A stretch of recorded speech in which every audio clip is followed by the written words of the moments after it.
Hi guys and welcome back to my channel.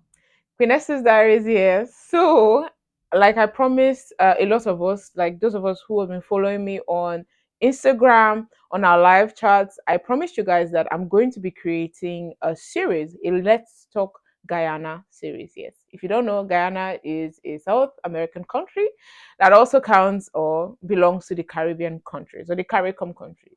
So, like some of you already know, I lived in Guyana for 3 years, and a lot of people would like to know or have been asking me what that transition was like, moving to Guyana and moving out of Guyana, and the possibilities that exist in that space.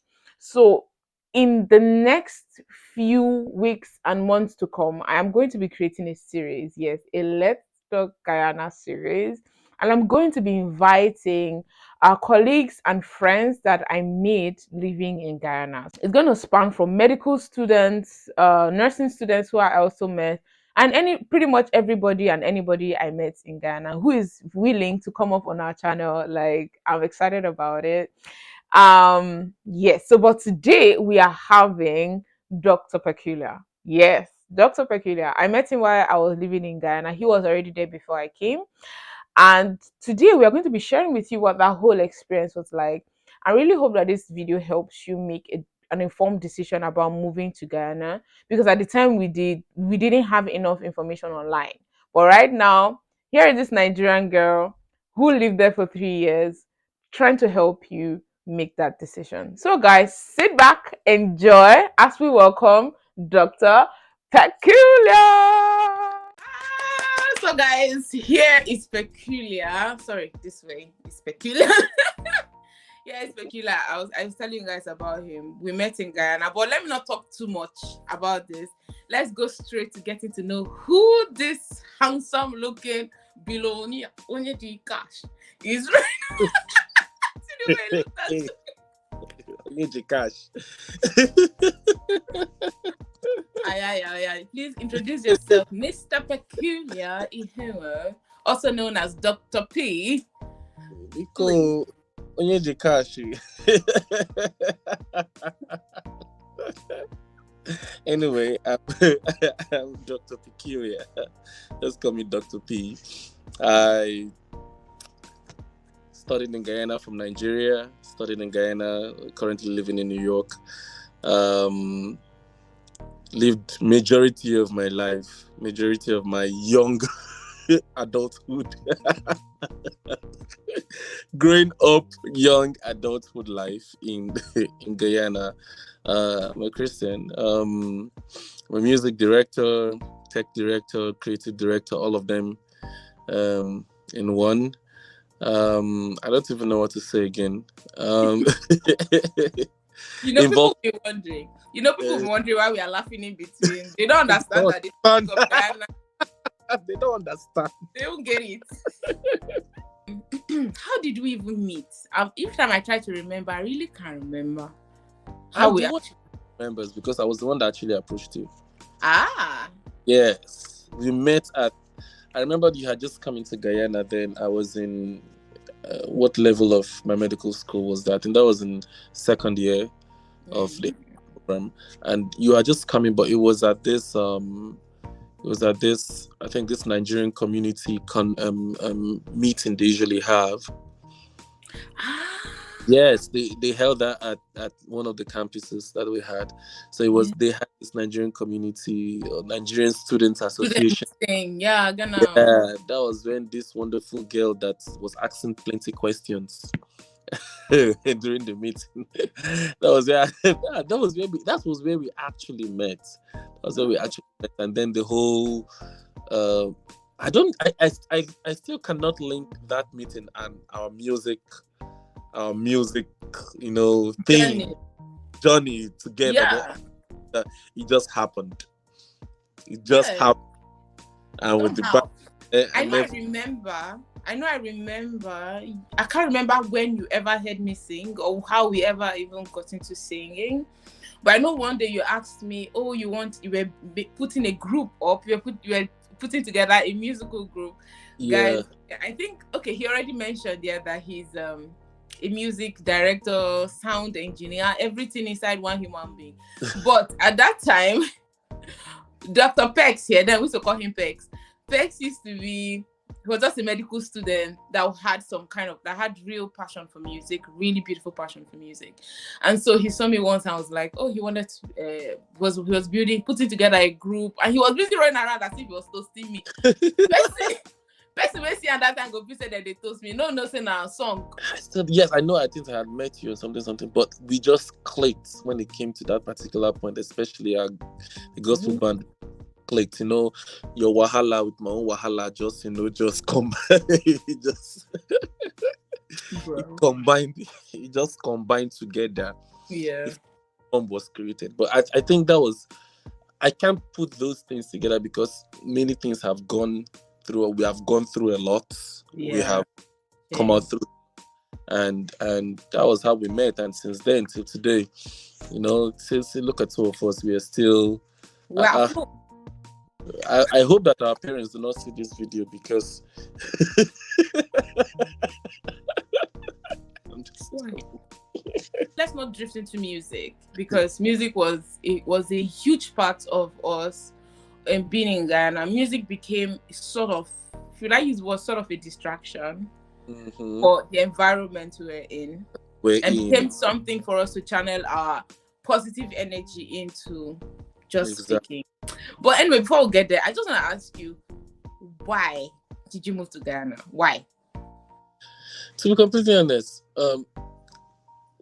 even after finishing high school, I had never known of a country called Guyana. In fact, we know of South America from when they teach us history. When you hear South America, you hear Brazil.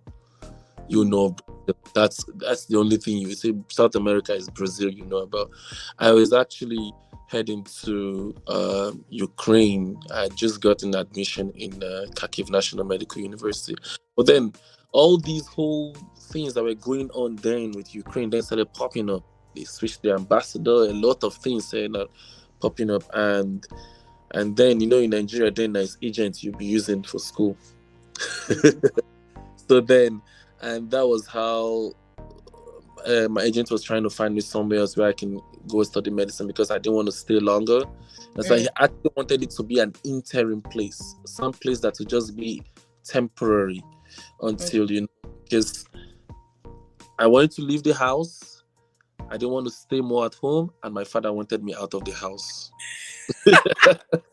Your dream, the dream of your father and your dream came together as well. I was a nuisance to that man. He wanted me out of the house.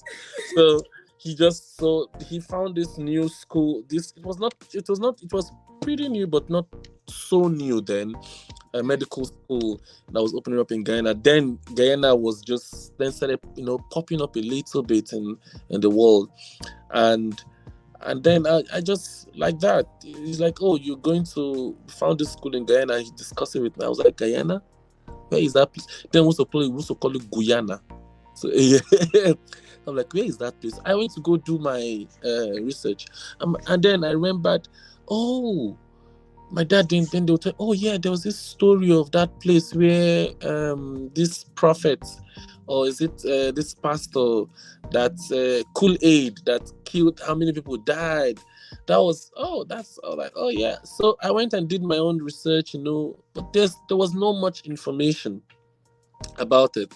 Yeah. But so I started doing research about Caribbean medical schools, and I started noticing that it was like a thing. A lot of people go to Caribbean medical universities, but I just wanted to know that was not going to be the last place I want to go. It was just a transitional period. In fact, then my agent was like, we were going to go from there. I was going to go to Georgia. I remember it was from there to Georgia. That was actually, but it was just wanted me out of the house. That was it. So, and I got to Guyana, and yeah, that was how, visa, everything, getting a transit visa through Germany, and the flight, a very long flight. And then you spent like 3 days to get to that country. But in my own case, I got a 24-hour flight. God, thank God, I got a 24-hour flight. But let's leave it. But things have improved right now because then I had to fly. You had getting the transit visa was a story. They'll tell you when you go to Germany, they're going to tell you, oh, you have to go to Trinidad embassy. You go to Trinidad. Trinidad, like, you don't need us. You don't need the transit visa to go to Trinidad. Look at your flight path. You go back to Germany. Germany tell you, oh, go and check Barbados. I remember that frustrating thing in Abuja. German lady was like, okay, fine, give me your passport. Like, and we're like, why are you sending us around? And Guyana then was visa on arrival because you have your letter and something. So so got into Germany to Barbados, and the last flight late. I had never flight before. That was the first time. And it's such a very small flight, very small plane. That sounds like house flight. Oh. Well, let's not go too far. And then I was like, and then I remember coming down in Guyana. I actually, let me tell you the honest truth.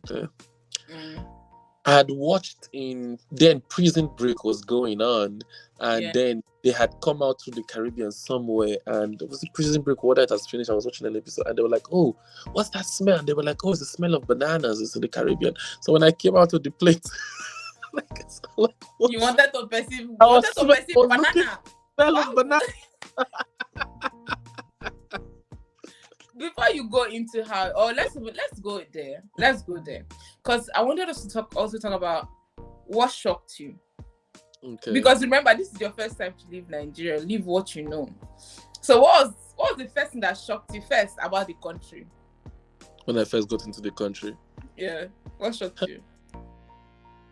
I don't know how to say what shocked me. I don't know whether to say the first thing that hit me was the heat. Oh, you didn't know it was a tropical country? No, they said it is in the tropics, but I'm also from the tropics. Okay. Nigeria is in the tropics, but I'm from Port Harcourt. Okay. Mm-hmm. So I'm like thinking, oh, it's not gonna be that. It's gonna be the same.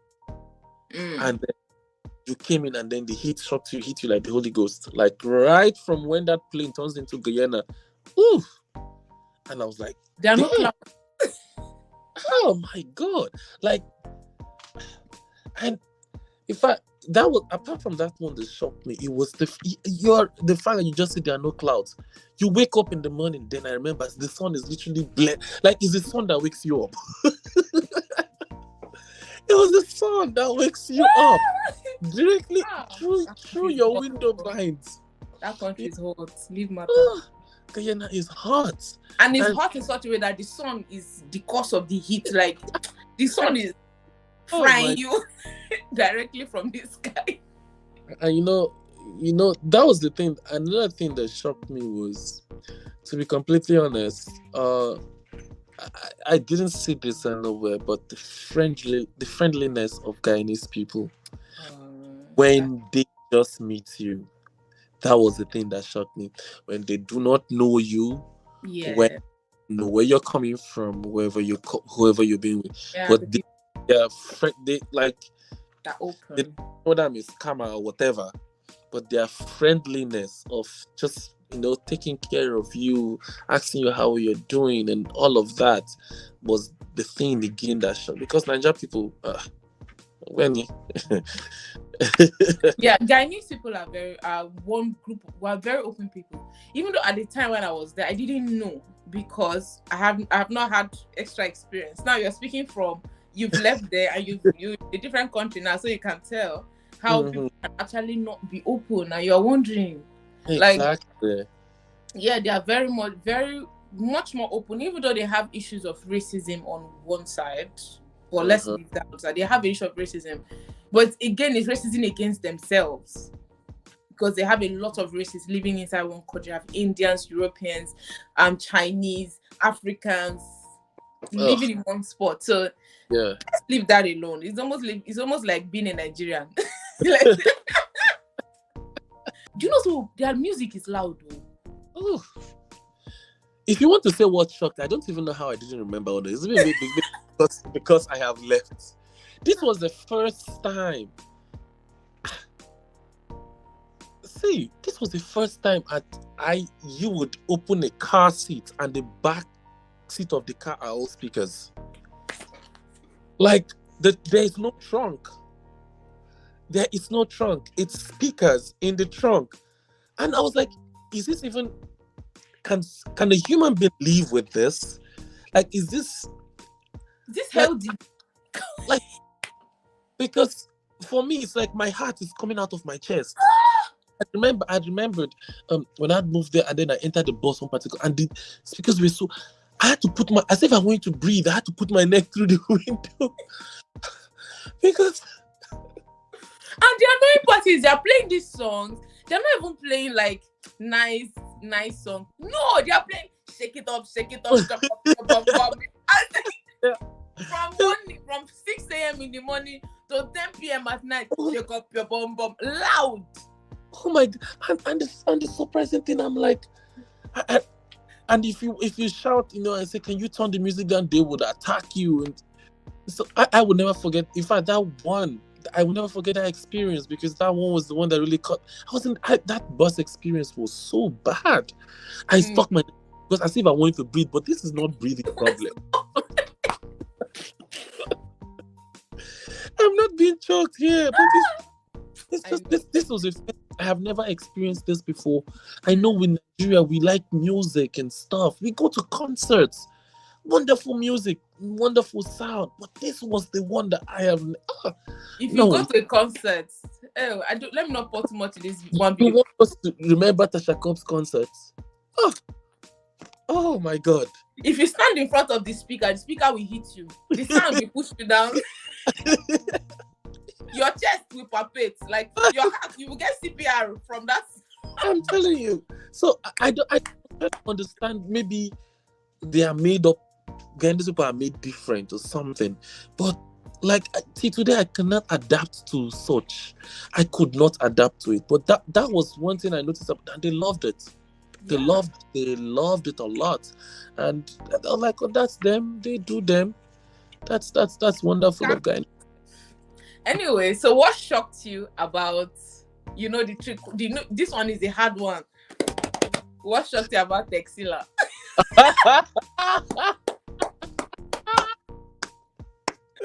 Let's go there. See, Texila taught me about marketing. Okay, first, before we even go there, so guys, if you don't know, we attended the same university. The name of the university is Texila American University. I came in 2015. What time did you get in? 12. Oh, you know enough. My brothers, let it flow. What's up to you? Ooh. See, that's why I said marketing department. I come on cap for you. Hey, I bet they were paying those people because the brochures I received from the school, when I was in Nigeria. Oh my God, like the packaging, the brochures, your hostel, the campus. I understood that the school was still a startup. It was a couple years till it just started, couple years medical school and stuff. So for Guyana, they didn't have any problem. And then we didn't really have a problem. As far as you're accredited, your school's accredited in your country, you can go to the US, go to anywhere, write their licensing exam and practice. So that was not really a problem. That's why a lot of people were going to Caribbean schools because they also taught American curriculums. Yeah. But what I saw in the brochure with what I came to see, it didn't meet. Like it didn't. You are crossing your hand. There is like no correlation. This school literally, like, it's difficult to actually outline the areas where we felt disappointed because it felt like the school lied about everything except from the fact that you were going to school. There's no way you could outline that because I don't know. I don't think we can stay and list because from the pictures of the campus, from the pictures of the labs, the pictures of the classrooms, the pictures of the hostel accommodations. calm down, breathe. Huh? I came when it was still fresh. Yeah, I believe you. I even look at myself. I'm like, mine is even better. I'm thinking of people who were there before me. Like, Like, how did they come? Like, how did they even stay? I came in 2015, which is like 3 years after you were there. And as I put my leg down, entered the school, I called the agent that bought my flight. I said, that return flight, is it still? Because I gotta go. I gotta go. But guys, don't take our word for it, or take our word for it, but don't hold us on this one, because now they've changed everything. They have a new campus now. A lot of things have changed. Right now, the school is like one of the top schools. Actually, I can proudly say it's one of the top schools in the Caribbean. So do not like in the whole Caribbean. It's like it's a top-notch campus. It's a well endowed, pay plenty money campus also. Yes, but that's in the built it on our back. It's on our money. Those of us that came early, it's our money they use and building. We were lab rats. So, but it was that did not. I know of a lot of my friends that became depressed. A lot of people, but a lot of us that just like, man, this is school. We're just gonna continue going to school. And also because you're moving from the third world country, you're coming from Nigeria, and when you tell people you're going abroad to school, they're expecting pictures, they're expecting level has changed. There is a connection that people are, thinking you are getting. You understand? So they think they know you're moving from one place to another place. In their mind, but it's like you are moving from here to, you understand? That was because even to be completely honest, my secondary school was I don't want to don't do that. Don't do it. But right now, one thing I appreciated the school for was that they made strides. They used all that money they collected from us, and they built the school. The school is a wonderful campus. I look at all of them. I look at all of them right now. Wonderful, very, very. It's a high tech campus, to be completely honest. Yeah. But yeah, I don't want to experience that again.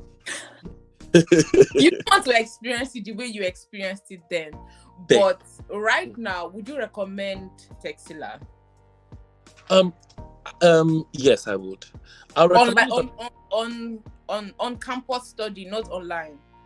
I'm not going to talk about something that I'm not going to talk about online, because I don't know about online. I know about campus, and I would recommend Texila, not because of I'm not going to recommend it. I'm going to recommend it on, let me say like this. I'm going to recommend it on the country and the school. On precise is that Guyana is now one of the projected fastest growing economies in the world, and with the oil and things, the development that has moved into Guyana is beyond imagination right now. Guyana is a pretty peaceful country. It's a pretty peaceful country compared to a lot of third world countries. Guyana is a pretty peaceful country. So except from, if you say peaceful, you're saying terrorist-free country. Yeah, terrorist-free. Terrorist-free. Not necessarily that they are. They are not criminally in. Even if you say criminally, compared to other third world countries, we lived in Guyana in a way that many people did not have fences. Our fences were open. Our gates were open. You would leave your door open. You would go to sleep and something. It's just that you just have to be careful where you're walking. Careful what you hold. What time? Exactly what time you walk. Stuff. So I would say Guyana is a peaceful place. In terms of tech, internet connectivity, right now Guyana is good. Even before I left Guyana is really, really good. Internet connectivity. In terms of electricity, Guyana has 100%. I give it to them. But they have a small population. As at that time, as at the time I left, they were very much less than million, about 800,000 people. I don't even think they are even going up because they are still exactly. So Guyana's electricity wise and stuff is fairly constant. So that's not the problem.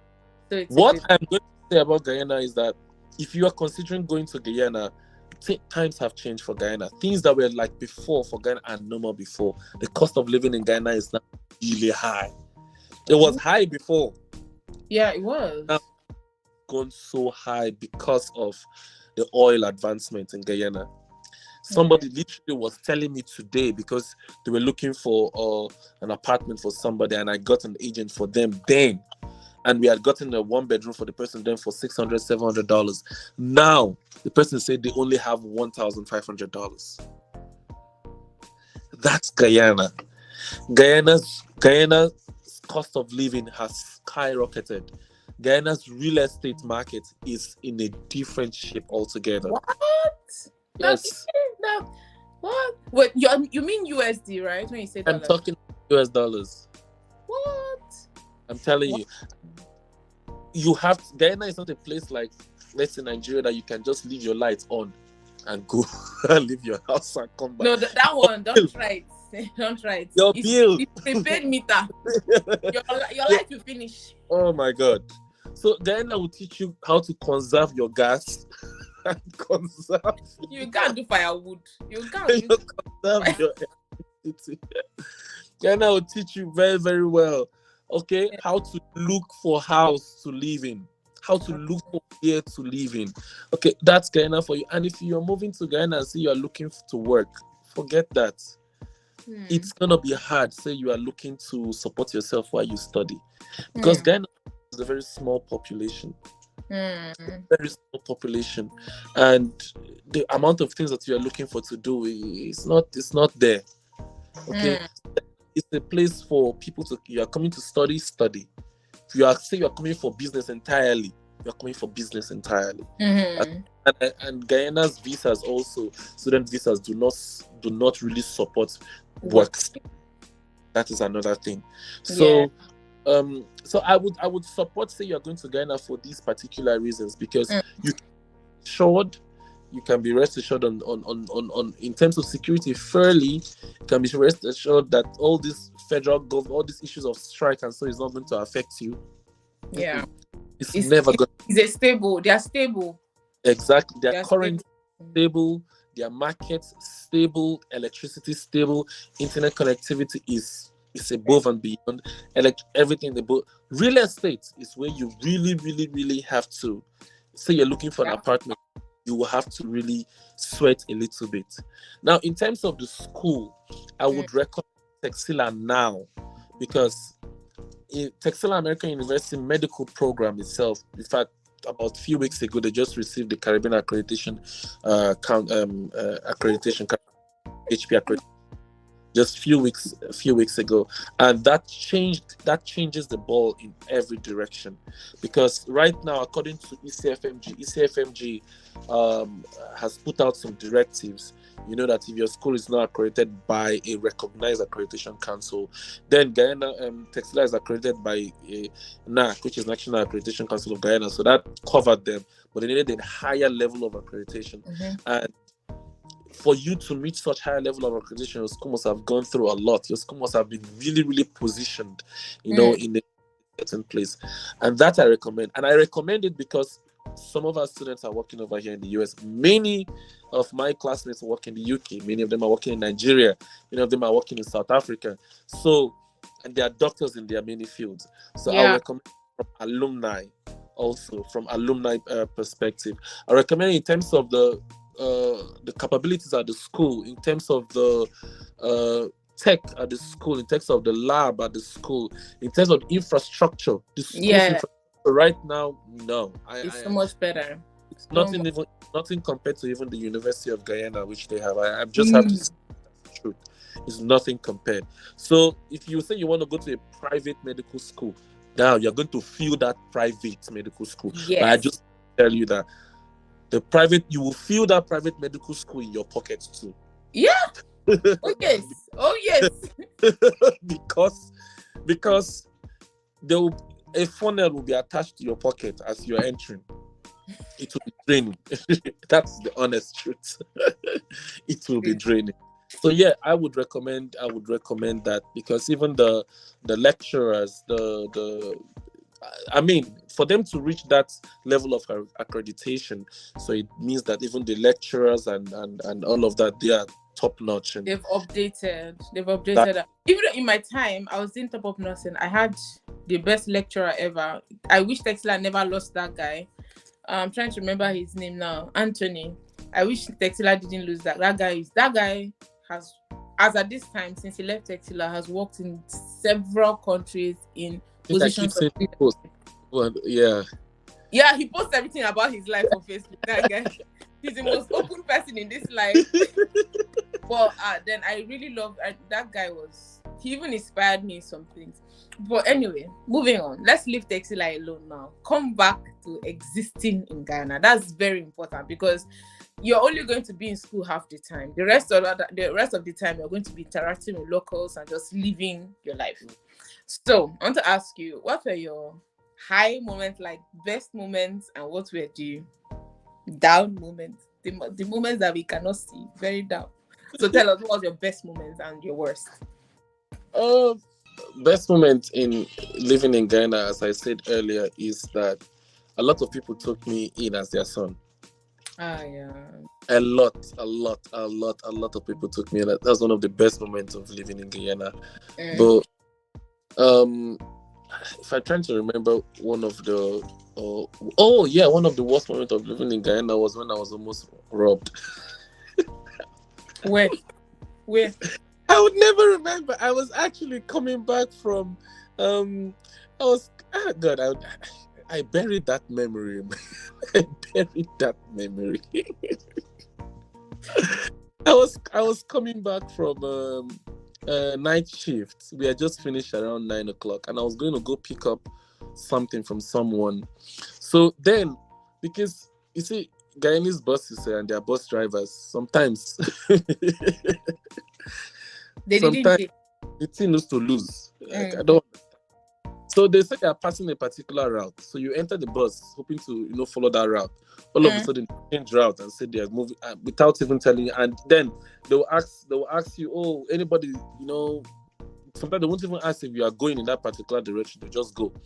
So then they changed. I was gonna go by the highway. So Mm. they changed into I think I can't remember. I'm trying to remember, but I remember the picture of it. They changed into a particular different routes, which was smaller. Now the place I was going to was much closer to the highway, but because they had gone like opposite to that area on the other side, Oh, I have to walk through a street to go yeah, to Koro. exactly, and there were no street lights on that street. But me now, I didn't care. I don't send. I mean, African man, understand? My phone, then my iPhone. African boy at that Eh, time. African boy. yeah, scrubs, carrying stethoscope in one pocket, carrying logbook in the other hand. I was there listening to my music and there walking down the road, listening. And then an elderly guy had stopped me to ask me a question, and he was just asking about getting a sense of condition of how students rent apartments, what kind of amount they're looking at and stuff. And then the next thing I know, my guy turned his bicycle, whatever, and ran. Only for me to turn back and like these two guys on a motorbike, they came out, and then the other guy just opened out, his knife or so, his dagger. And he was like, "Give me that phone, give me that phone." I said, me African man, phone that I use my money to. So I just started running. But it's surprising. I remember I'm close to the highway. I'm supposed to be running closer to the highway. Still running in the opposite Inside.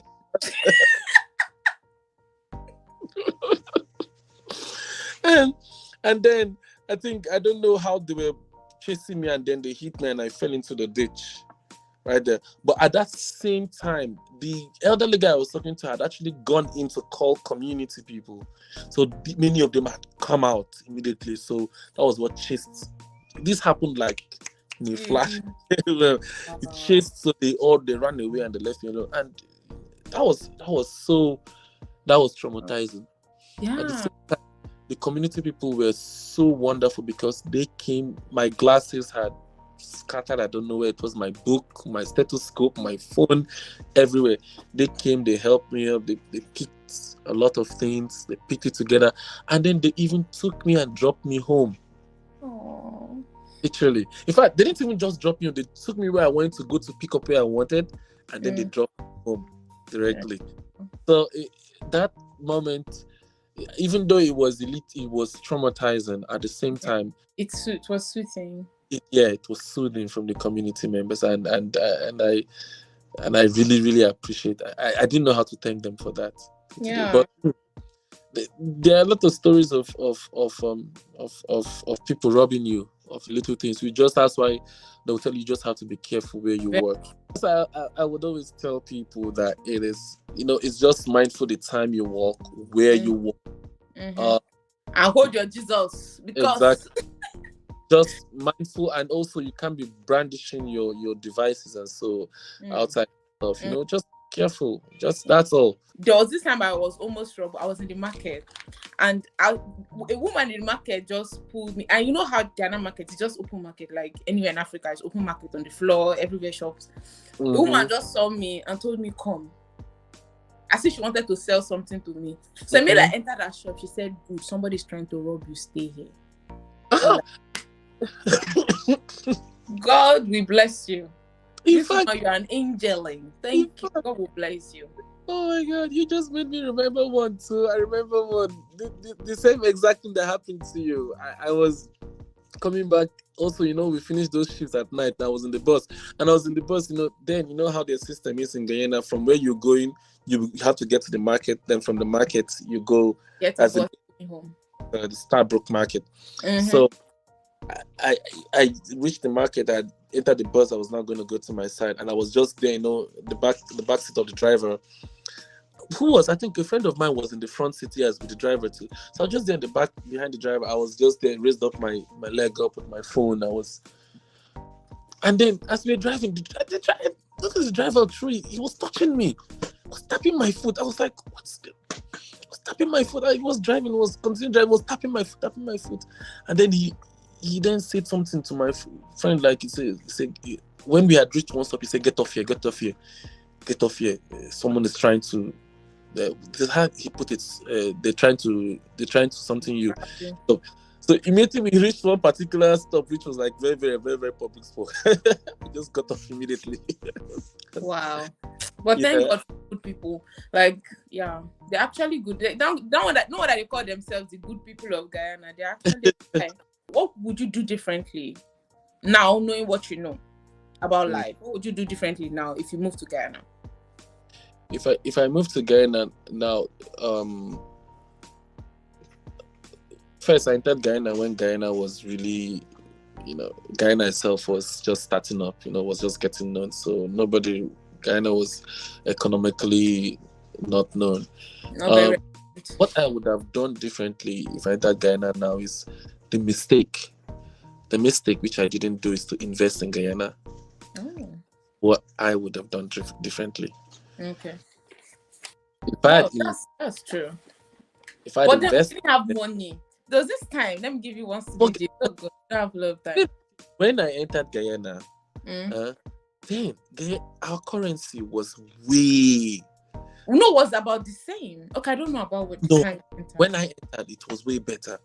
Our currency was at 150. Guyana was still 100. I did from all the money that I was getting from my father was not to have the easiest business anybody would have done in Guyana was set up a taxi company. That was the easiest thing anybody in Guyana. Now, I'm not saying that people should go and buy a taxi, because to buy a car in Guyana, see, you buy a car for $8,000, you pay customs almost $5,000. So let's not go there. But I'm saying what I would have done is to invest in Guyana. That's the Mm. mistake. Yeah. Because a lot right now, a lot of opportunities in Guyana which are out there because of how Guyana is now open. And I say Mm. a lot of people have taken. I remember our pastor, Apostle Alex. He has finished his wonderful condo. He took initiative and stuff. Exactly. So that's the mistake that I say I would have done differently, was to seize that opportunity with any little thing I have Yeah. and do investment. And I don't think anybody moving to, especially any of these Caribbean countries, seize that opportunity, because there is this mode of relaxation when you move into the Caribbean. Caribbean is a vibe country. They don't stress in the Caribbean. See, when they tell you that 12 o'clock is lunch, don't come and knock at that door at 12:01. It is lunch time. That's Caribbean people. Mm. See, if you even though you see them at that window, Mm. huh? They tell you it's lunchtime. They're on lunch. Leave them alone.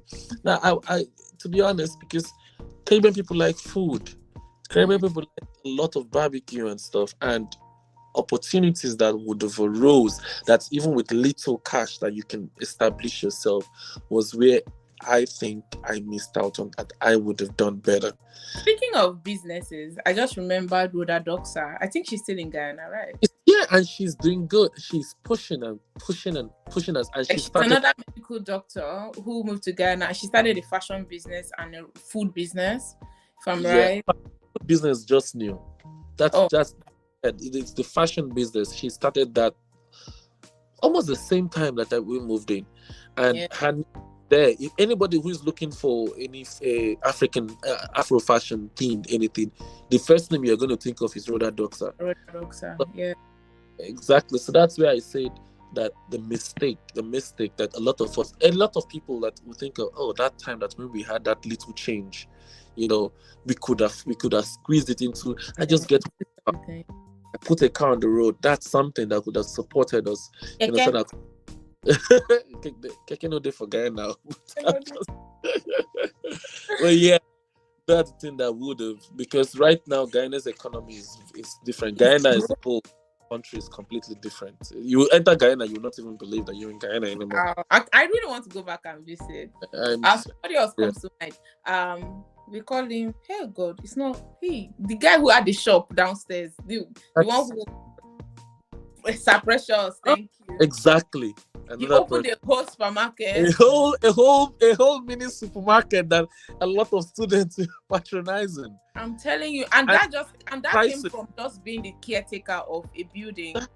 Exactly. And he matched the prices to like students kind of prices that students could just like pump it. And the surprising thing, he made his order. You see, when I say initiative, many shops in Guyana close at 4 o'clock, 5 o'clock, 6 o'clock.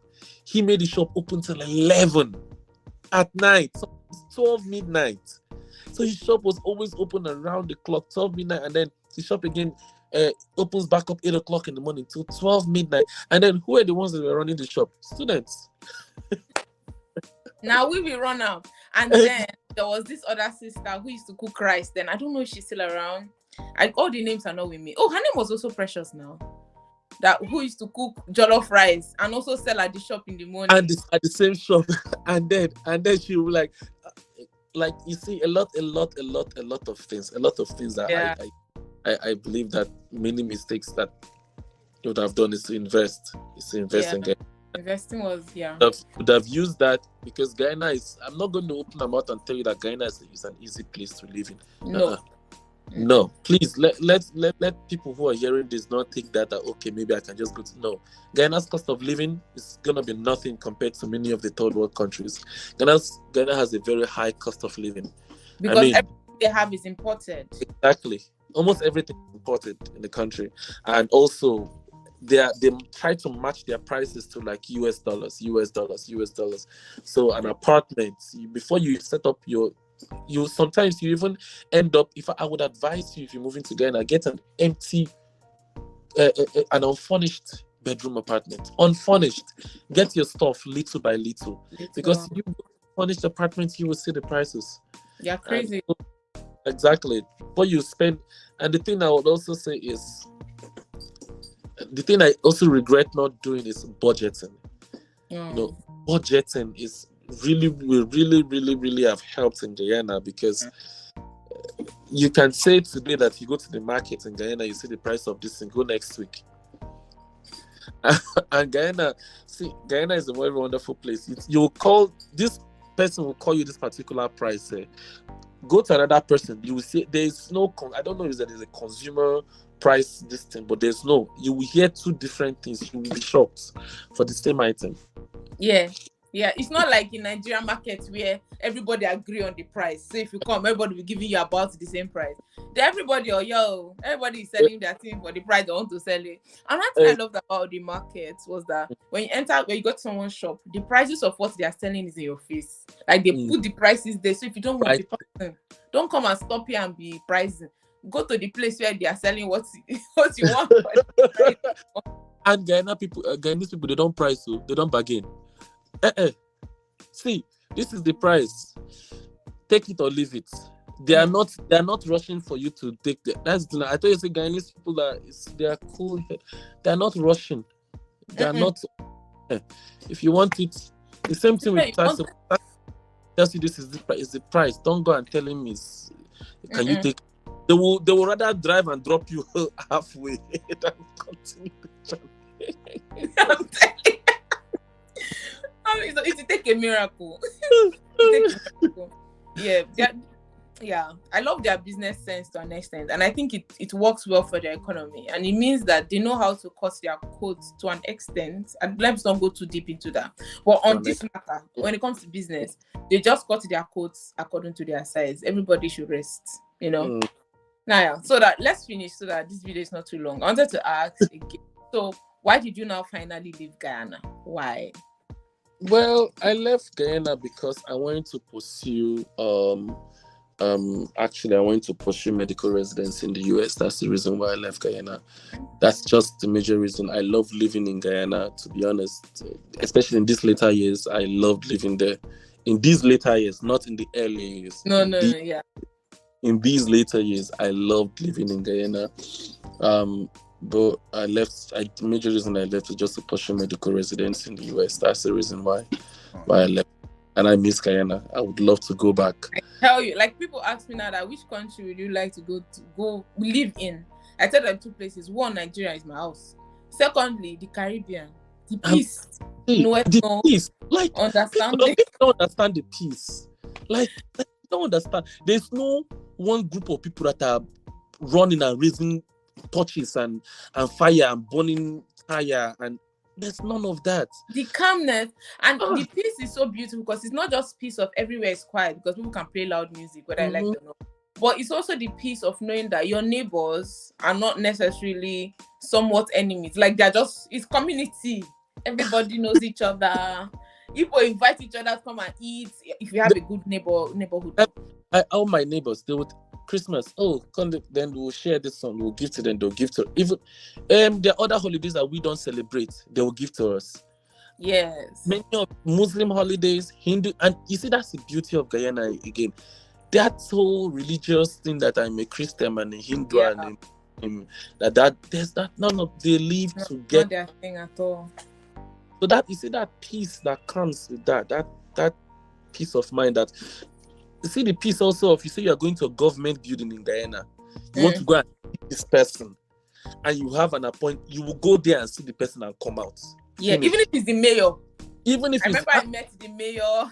If he's booking an appointment with the president, and you say you have an appointment, you can book an appointment with ministers. I'm telling you. Communicate with them and tell them, this is like it is that you can go in and come out. All this, go to the bank and say you want to do what you want to do at the bank and come out.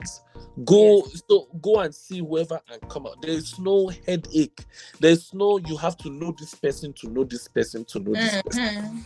There's no you have to know somebody to know somebody. Yeah, it's not necessary. You might have it to your advantage if you get problem. But you will not realize, because I remember when I met the mayor, when I entered the office, I was still asking myself, I'm in the office of the mayor. Exactly. This is like being in the office of your governor. And she's even been all night. She will even stand up to greet you when you enter. She told you, please sit down. Can I offer you something? You're like, okay. Exactly. So it is like that whole thing of doing transacting. I just wish that they could improve on transacting businesses, go more in a technological era in Guyana, because that's one thing Guyana is lacking. Guyana is still a cash Mm-hmm. still a bit slow in like transacting business. They are still cash. They need to go into a cashless country. But instead, everything there is go and come back. See, Guyana 4 o'clock. Guyana in everything. Guyana everything has closed. 4 o'clock. Especially banks. It's banks that surprise me. Bank one, open by 10 and close by 4. What? One or is it 1 or 2? I've forgotten. Yeah, they actually close early, and on top of it, they'll do shift too. So the person that do morning shift, not the person that do evening. That is the one that pains me a lot. And the bank is big. It's not like it's one cottage bank. It's actually a big bank. Remember, Republic Bank used to be like that. And I'm like, bank has closed. You see us rushing after school, rushing during lunch from school, just so we could go and line up into the bank to do transactions. Yeah. So if you're moving there, peace of mind, but just know cost. You just have to know cost of living is going to be completely different. Don't move there hoping to look for work. Don't. If you get something to do, no problem. But don't move there hoping, because if you say you're moving as a medical person or even as a nurse, your studies will really, really take your time. Will take you. Yeah. To even focus and start working. If you're looking for any work, it's going to be night shift. Where are you going to get night shift work? Guyanese people, 4 o'clock, as I've said, they don't close. Yeah. For the day. Yeah. Yeah. Yeah. So anyway, just rounding up anyway. Like you said, I like the way you said that. Don't go hoping to look for work, because I know it happened to a lot of us. Many of us thought we could go to school and work on the side so that we could support ourselves. Unless you're opening your own business, or you know somebody that, because for instance, in my own case, or in our own case, then we had a band to run, because that was us. We built that, we brought that to life. And then I joined modeling, so it wasn't necessarily a job. It was when it comes kind of thing. It wasn't really a real job. And then I started working at a salon, and that only happened because at the time I was in Guyana. The place to make braids. I don't know. The braids I used to see on the street used to embarrass me. I felt I need to save the face of braids. I joined the I entered the salon to work. But yeah, just put your mind that you're going to school. Yeah. I think we've said a lot on this video. Let's not drag it anyway. A lot. Please, when you go to Guyana, please, I would advise, if you're ever going to Guyana, men, do not go and touch that woman. And the table just broke. Why did you break the table, bro? You broke the table. Do not touch that woman. These women are fine. Let's not go through. They are fine. And they have bomb, and they will whine. Exactly. And they love African people. They love Nigerians. us. Go. Africa is wide. Nigerians. They love Nigerians to the core. They look at us as they love us. And they are cute. They are beautiful. But men, do not go and touch their woman, because their men will find you. They will find you. You will be in your house one day. One man will knock the door. He will not ask you a question. He will stab you. And because they'll be in a relationship, they'll still come and look for you. They call it giving blow. I'm just telling you. Bro, let's end this. Let's say our closing prayers, please. Let's say closing prayers. Thank you so much for coming on this show. Like guys, like I said, there's going to be series and series of this. I'm going to be talking to a lot of us who went through Guyana, and I'm sure that when you watch us talk about this country, it's going to really, really help you build an opinion before you start traveling, because this Japa season, like Nigerians would call it, this season of migration, you need to be well informed. Don't just jump into countries. Some countries are not really what they seem. All right. Thank you so much. Thank you very much for having Peculiar for coming. Thank you very much Take for care, and I see you some other time. All right. Bye-bye. Bye. So guys, thank you so much for being on this video. It was a lovely and very informative video, and if you loved it, don't forget to give us a thumbs up, like, subscribe, and I will see you on my next video. I love you guys. Thank you for showing up. Bye. You make me